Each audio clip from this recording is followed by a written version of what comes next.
Hey everybody, it's Sharice. Today we are going into our second talk with dealing with yoga on and off the mat.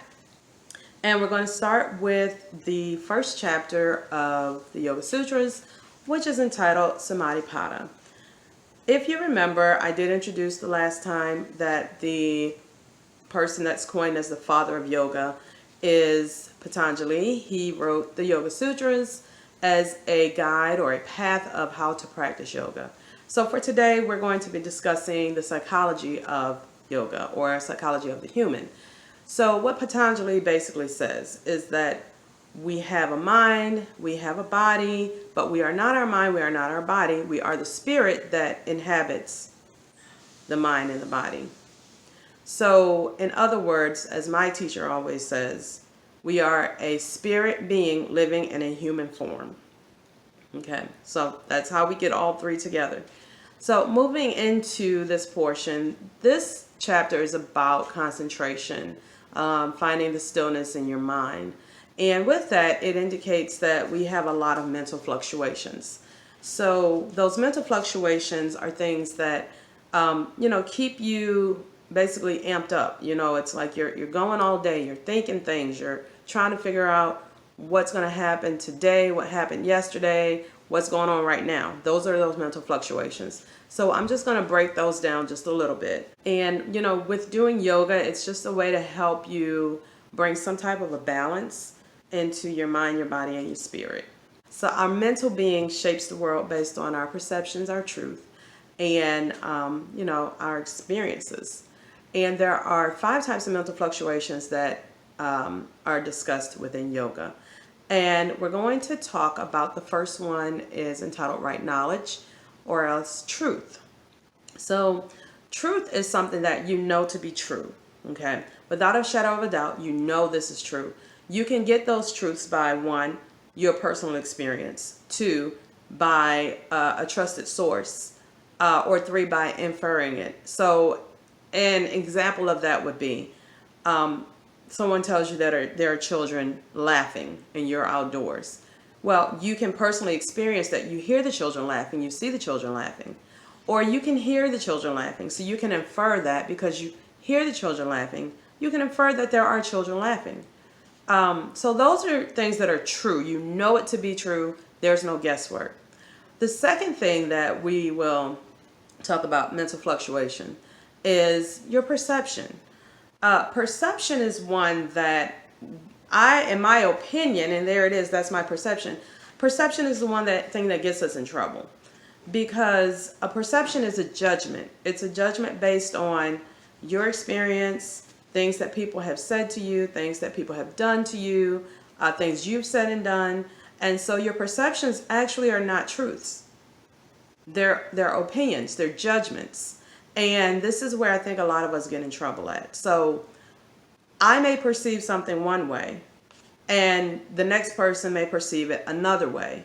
Because we have 2 different perceptions or 2 different opinions about it, but to both of us individually, that perception or our personal judgment is our truth.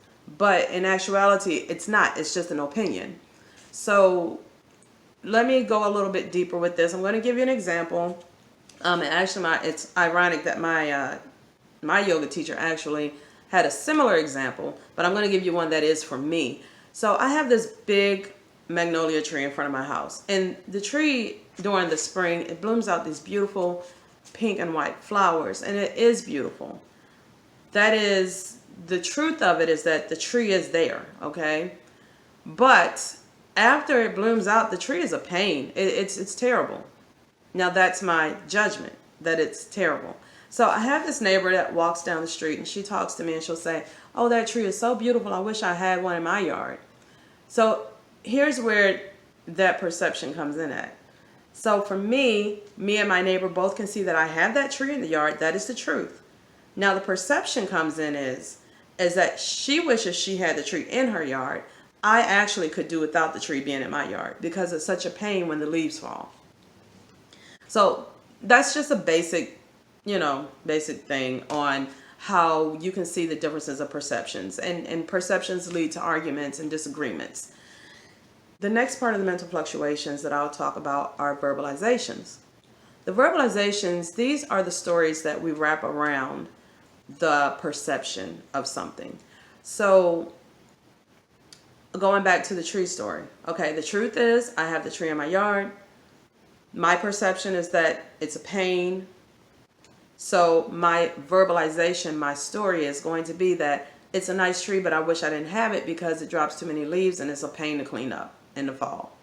That's my verbalization. Another example of that would be, let's say that you're raised by your family, and as a child, your family, whomever have told you that, well, you're a bad kid, you're not good enough, you're never going to be anything, you're never going to amount to anything. Okay, let's break that down. So your truth is, yes, you are born into that family. That is your family. The judgments or the perceptions have been that given from someone else. Those judgments were given from someone else. So that truth for you at this time, or at this time as you're in your life, the truth for you is that you're not going to amount to anything. You're not worthy. You're bad, or you make bad decisions. All of those things, those are not true. Those are patterns of beliefs, patterns of behaviors that somebody else put into that child. That does not mean that those things are true. And so with yoga, the point of the psychology portion is to help you be able to find a balance there and realize that everything that has happened in your past, whether it was good or bad, it's in the past. It does not have to dictate who you are today. And so when you start looking at these mental fluctuations and how they affect you, you can sit back and you can say, okay, I was born to that family. This is what that person told me, but that is not my truth. And you rewrite that truth. You rewrite your future, and you make your future and your now be what you want it to be. So the next thing we're going to talk about is memory. And the way that your memory works is that your memory comes from those things that are your truths. Your memory comes from those perceptions, judgments that either you have of yourself or of a situation or that other people have had on you. It comes from your verbalizations, the stories that you make up around those things that have occurred to you, and as well as your sleep. When you sleep, you're experiencing unconscious thought. And with that, you're going to have all these truths, all these perceptions, all these judgments, all these stories that are going to be going on while you're sleeping. And if your mind is always running, it can either lead to you not having good sleep, or you can have disrupted sleep, and all of that will affect you in your waking hours. So it's very important for us to be able to find that balance in our mind, so that we can be better prepared and for ourselves and for other people. These fluctuations, they create problems for us. And they lead us to act in the ways that we do. They lead us to react to situations. If you're being faced with something, sometimes you have to sit back. You can take this and you can just say, wait, what is the truth right now? What is true? I'm in this situation. What is the perception of what this situation is? Maybe it's a dangerous situation. Maybe it isn't. Whatever that perception is, that's what you need to find to be true. Look at that perception. See if your judgment is true or if it's your opinion, and act on it from that point forward. These patterns that we create, they can affect us physically, mentally, emotionally, and spiritually. They can even have a change in our hearts. So they really do shape who we are personally and professionally. So one thing that I learned is metacognition, which is the ability to look back on our thoughts. It's a way for you to think about how you have reacted as a result of your verbalizations and perceptions of things that you have done. So using these tools, they can definitely help you find some balance, and it can also help you begin to practice yoga on and off of the mat. So let's just kind of put it all together. So if you are, let's say that you're in a yoga class and you are doing downward facing dog. And I'm using downward facing dog because downward facing dog is one of the more common poses that you're going to do in most classes. So for some people, downward facing dog might be easy. They may love doing downward facing dog, or for someone, downward facing dog might be really hard. So the first part that we're going to look at in dissecting this is the first truth is that you are doing downward facing dog. So your perception is going to be either, man, I really enjoy doing downward facing dog, or I don't like doing downward facing dog, or downward facing dog is too hard. So your verbalization is going to be, I don't like doing downward facing dog. I don't know why this person is making me do downward facing dog.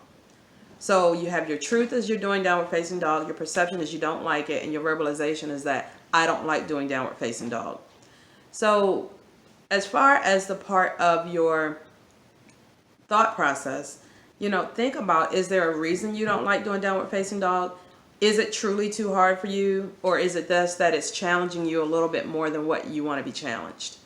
And so those are just kind of ways that you would work it on the mat. And, just like you would look at it on the mat doing a pose in downward facing dog, you look at it the same way in life. To learn how to practice this way, it helps you to see events in your life as an experience, to allow you to decrease your judgments or check the judgments that you're making. And it also helps you to begin to decrease labeling things as either good or bad. All right, I want to just say thank you guys for tuning in today. I hope this has been helpful, and I hope that I have been able to deliver this in a way that is not confusing, because it is really deep. It's a lot of information. Tune in next time as I go into the second chapter of the Yoga Sutras. You guys have a great day.